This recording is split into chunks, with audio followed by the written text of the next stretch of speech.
Ito naman yung Big Stone. Ayan. Big Stone Hotel. Ayan siya. Pero wala akong makitang malaking bato. Ewan ko kung bakit tinawag yan na Big Stone. Ayan.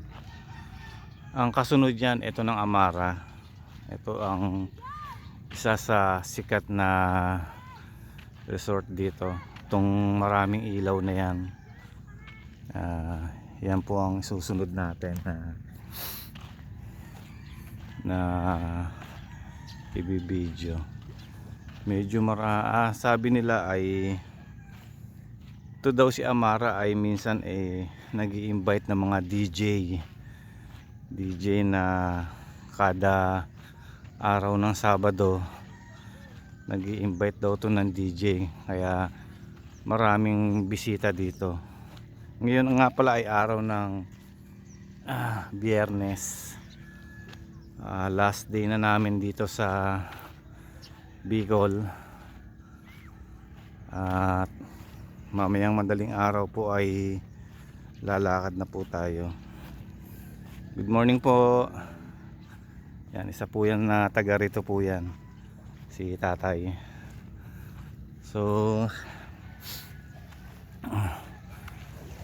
ito na yung binabanggit ko sa inyo na isa sa sikat na resort dito na Punta Almara. Punta Almara pala, hindi Amara, Almara. Ayan. Maraming mga sikat na personality ang mga napunta dito.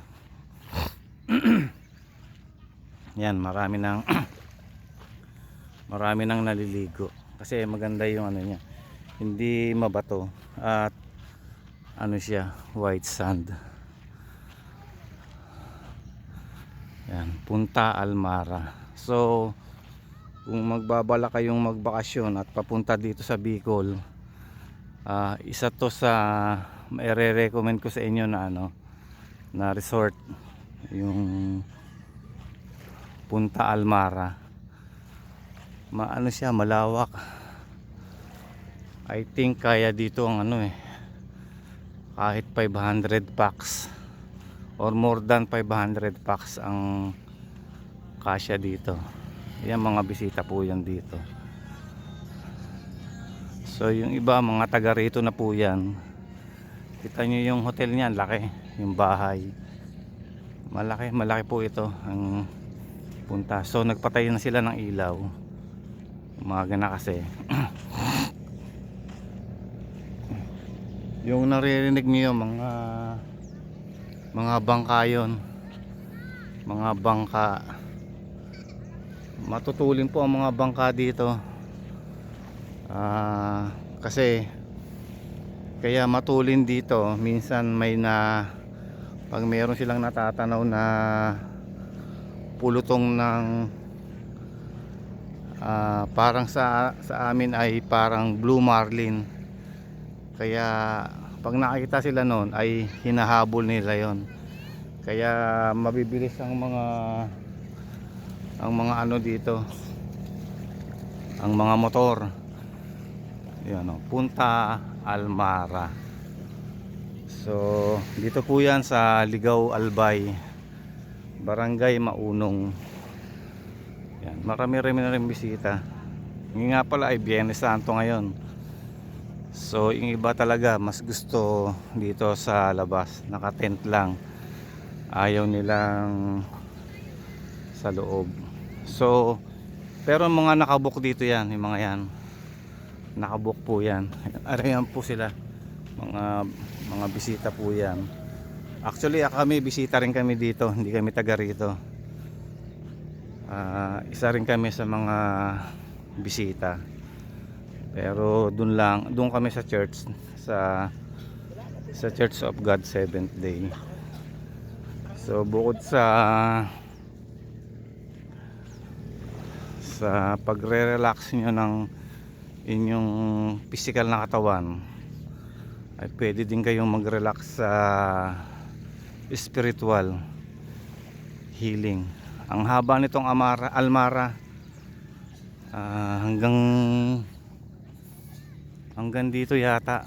Oo nga, hanggang dito. Almara pa rin tong ating inaano. Ang boundary yata nito ay yun, yung board na yun. Ayun ang boundary. So yan po ang mga bisi. Yung mapapansin nyo, yung mga ano, yung bato yun, bato yung pahabang yan, nakikita nyo, bato yan, bato. So ang susunod kay Almara ay si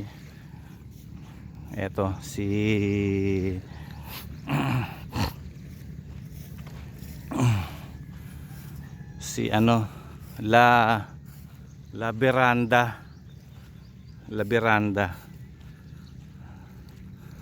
Ayan, si La Veranda. Ayan, yan ang sumunod kay Almara, La Veranda Beach Resort.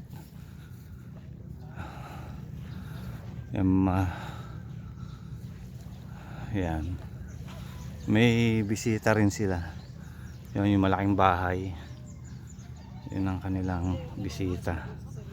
So ang susunod dito ay sumunod kay La Veranda ay si ito, yung puting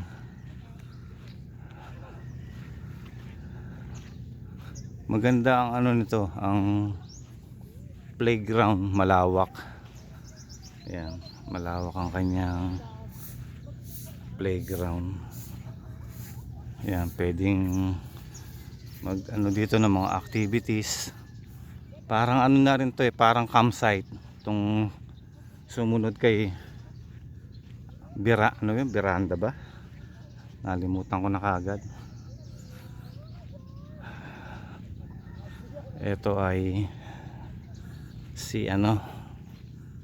So tignan muna natin kung anong pangalan nitong resort na ito. Yun po, aso ng taga Bicol yan. So ito, marami ring bisita, mga nakasasakyan. Ang daan po niya ay dun sa harapan, sa tabing kalsada. So wala siyang ano, wala siyang pangalan, wala siyang signage na nakalagay, kaya hindi natin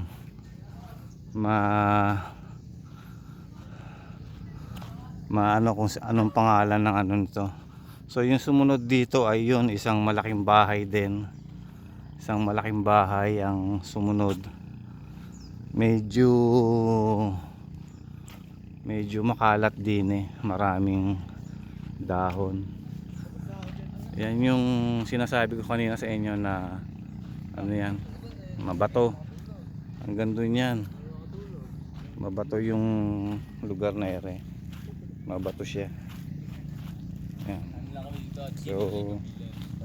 So susunod dito ay si ano pa rin to Punta Almara pa rin.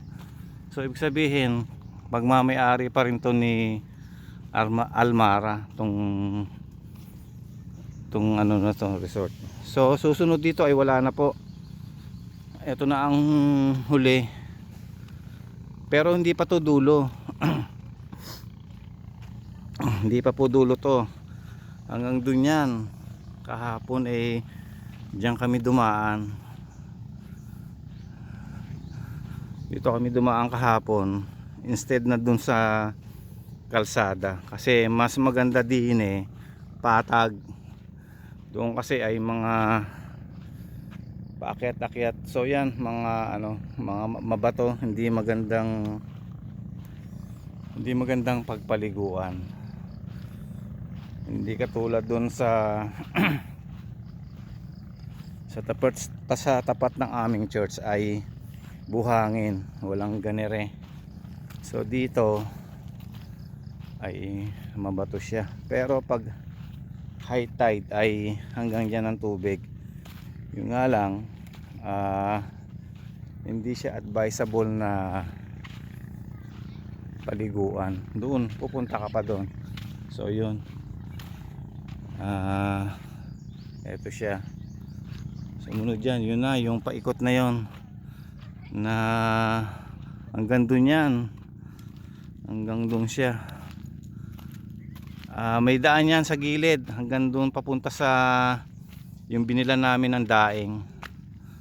So ito po ang view ng Ligaw Albay, na kung nais nyo pong mag relax or magbakasyon, so dito lang po yan sa Barangay Ligaw Albay, Maunong. Ang biyahe nito from Calamba up to here is 12 to 13 hours ang biyahe niya. So hanggang dito na lang, at isang mapagpalang araw sa ating lahat, at happy Holy Week. So yun lang, binigyan ko lang kayo ng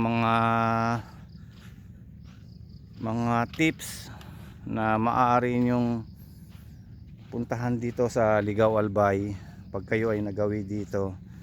Actually maraming napunta rito mga taga Maynila.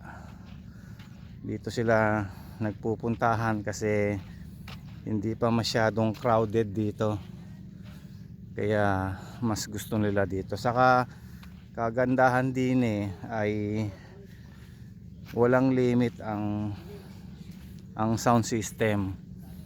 Kumbaga mga siguro hanggang 12 ganon, pero up to 12 pwede pa rin namang mag sound system. So yun lamang po, at isang mapagpalang araw sa ating lahat. God bless us all po.